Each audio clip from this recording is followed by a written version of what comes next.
Hello friends, good afternoon. मैं विनोद कुमार, सहायक आचार्य राजनीति विज्ञान, वीर बाला कालीबाई राजकीय कन्या महाविद्यालय डूंगरपुर। दोस्तों, आज की इस वीडियो में हम BA part third political science के सेकंड पेपर में संयुक्त राष्ट्र संघ के अंग सुरक्षा परिषद के बारे में पढ़ेंगे। मित्रों, इससे पहले वाले वीडियो में हमने महासभा के बारे में पढ़ा था। दोस्तों, सबसे पहले अपने को ये ध्यान में रखना है कि संयुक्त राष्ट्र संघ की सुरक्षा परिषद को अंतर्राष्ट्रीय शांति एवं सुरक्षा का पहरेदार माना जाता है। दोस्तों, यह यूएन का प्रमुख कार्यकारी अंग है। पामर और परकिंस ने इसे यूएनओ की कुंजी कहा है, वहीं डेविड कुशमैन ने इसे दुनिया का पुलिसमैन कहा है।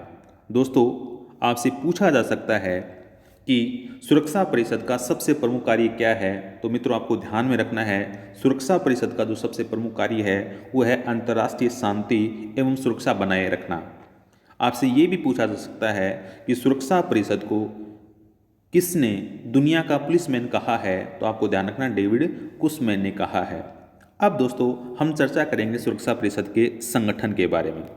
मित्रों, सबसे पहले आपको ये ध्यान में रखना है कि यूएन चार्टर के 5वें अध्याय में सुरक्षा परिषद के संगठन संबंधी नियम दिए गए हैं। मित्रों, आपको ये ध्यान में रखना है कि यूएन स्थापना के समय सुरक्षा परिषद में 5 स्थायी और 6 अस्थायी अर्थात कुल 11 सदस्य होते थे या 11 सदस्यों का प्रावधान किया गया था।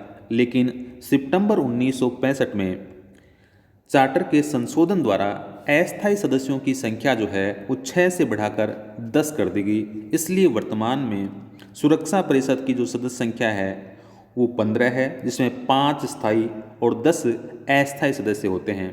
तो मित्रों, आपसे पूछा जा सकता है कि सुरक्षा परिषद में वर्तमान में कुल कितने सदस्य हैं। तो आपको ध्यान रखना है, 15 सदस्य हैं, 5 स्थायी और 10 अस्थायी। आपसे ये भी पूछा जा सकता है कि सुरक्षा परिषद में मूलतः कितने सदस्य थे। तो आपको ध्यान रखना, 11 सदस्य थे, 5 स्थायी और 6 अस्थायी।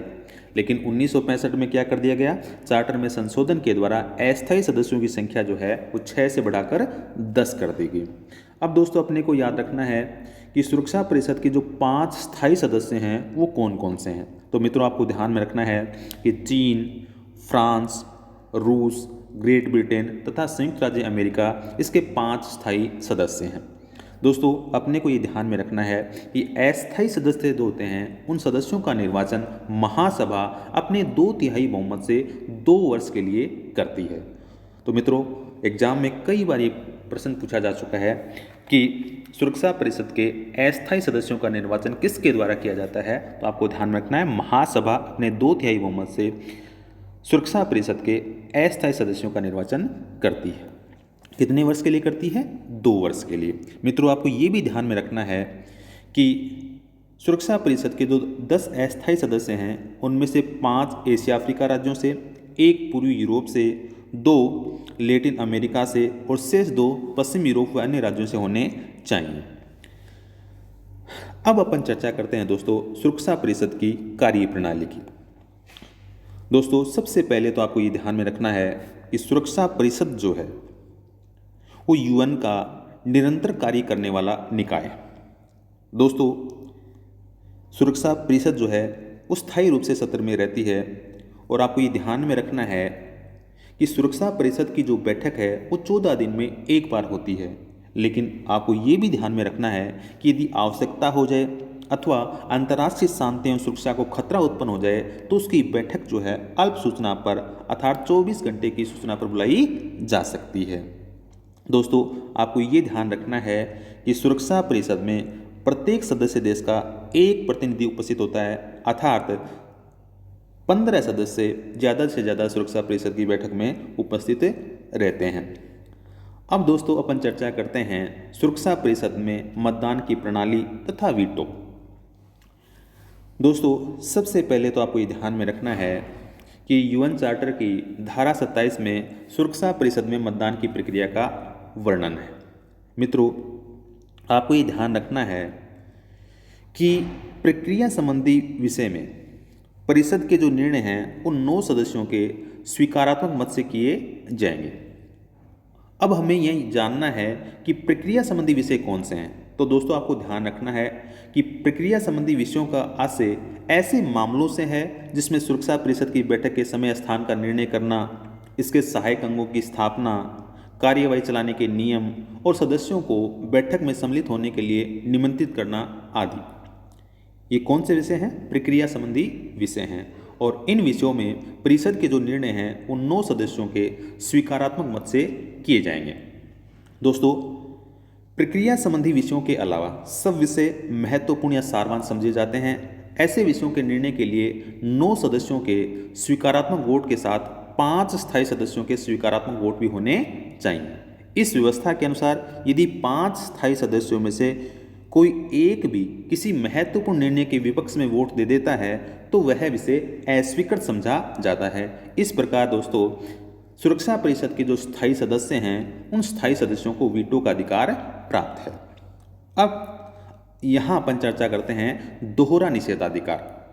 दोस्तों एक बात हमें ध्यान में रखनी है कि यूएन का जो चार्टर है उस चार्टर में प्रक्रिया संबंधी तथा महत्वपूर्ण विषयों में तो भेद किया गया है परंतु उनकी स्पष्ट व्याख्या नहीं की गई। दोस्तों प्रक्रिया संबंधी मामले के अलावा किसी भी विषय में निर्णय के समय स्थायी सदस्यों में से कोई भी नकारात्मक मत प्रदान कर सकता है और इस प्रकार परिषद को निर्णय लेने से रोक सकता है। यह शक्ति पहले वीटो की शक्ति कहलाती है।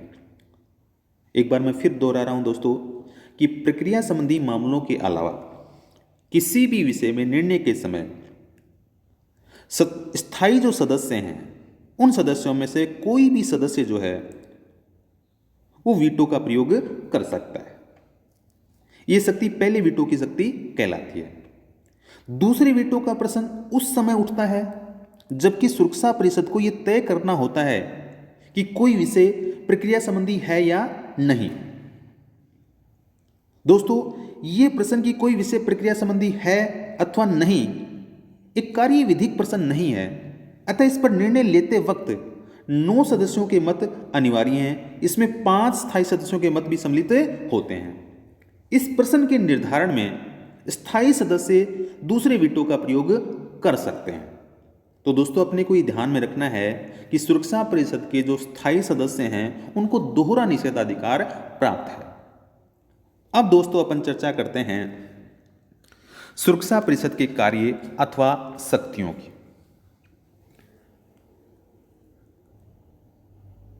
दोस्तों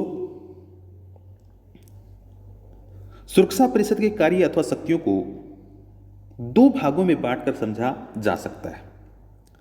नंबर 1 अंतर्राष्ट्रीय शांति एवं सुरक्षा संबंधी कार्य और नंबर 2 विविध कार्य। दोस्तों जैसा कि हम सब जानते हैं कि सुरक्षा परिषद का सबसे प्रमुख कार्य है अंतर्राष्ट्रीय शांति एवं सुरक्षा बनाए रखना। दोस्तों सुरक्षा परिषद का उद्देश्य शांति की स्थापना माना जाता है।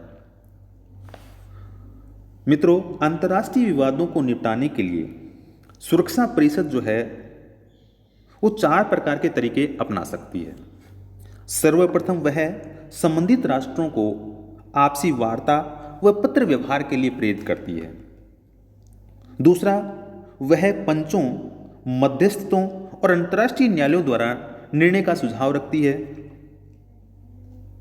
तीसरा वह प्रभावी उपाय के रूप में दोषी राष्ट्र के विरुद्ध आर्थिक प्रतिबंध की आज्ञा दे सकती है। और चौथा और आवश्यकता पड़ने पर अंतिम उपाय के रूप में वह सैनिक कार्यवाही कर सकती है। मित्रों आपको ये ध्यान में रखना है कि यूएनओ के पास अपनी सेना नहीं है पर सैनिक कार्यवाही के लिए उसे सदस्य राष्ट्रों की सेनाएं प्राप्त हो जाती हैं। तो मित्रों अपने को ये ध्यान में रखना है कि सुरक्षा परिषद का जो सबसे महत्वपूर्ण कार्य है वो है अंतर्राष्ट्रीय शांति और सुरक्षा बनाए रखना। अब अपन चर्चा करते हैं विविध कार्यों की। दोस्तों विविध कार्यों में जैसे सुरक्षा परिषद द्वारा महासभा को महासचिव की नियुक्ति के लिए सिफारिश करना, सुरक्षा परिषद द्वारा महासभा के साथ मिलकर अंतर्राष्ट्रीय न्यायालय के न्यायाधीशों की नियुक्ति करना, ये सुरक्षा परिषद के विविध कार्यों में शामिल है। तो दोस्तों, आज का जो ये वीडियो है, इस वीडियो में हमने यूएनओ की सुरक्षा परिषद के बारे में पढ़ा है। अगले वीडियो में दोस्तों हम यूएनओ के अन्य अंगों के बारे में पढ़ेंगे। तब तक के लिए जय हिंद, जय भारत।